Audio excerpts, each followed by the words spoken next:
Hei, jeg heter Dan Kåre Karlsen, daglig leder i filteravtalen.no.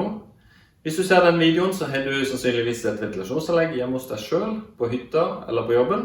Og da vil du ha veldig stor nytte av vår gratis guide til et bedre inneklima, som du kan laste ned etter denne videoen.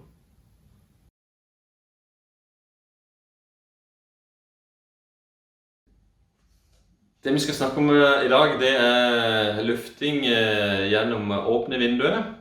Hvorfor kan jeg ikke bare åpne vinduet og drite i ventilasjonsanlegget? Du kan jo på en måte gjøre det og få inn masse luft, men det du gjør da, det er at du får inn masse forurensning.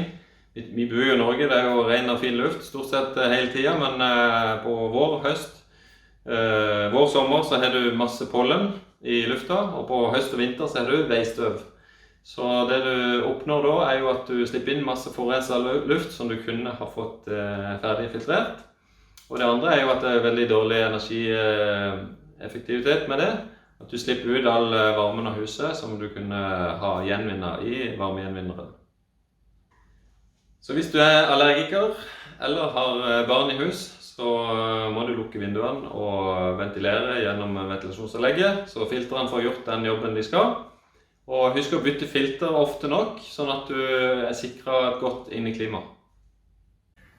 Hvis du likte denne videoen, så setter jeg veldig stor pris på at du gir en tommel opp og abonnerer på vår kanal. Husk å laste ned vår gratis guide på et bedre inneklima, og kom gjerne med kommentarer og spørsmål hvis du ønsker veiledning på noe mer. Vi snakkes!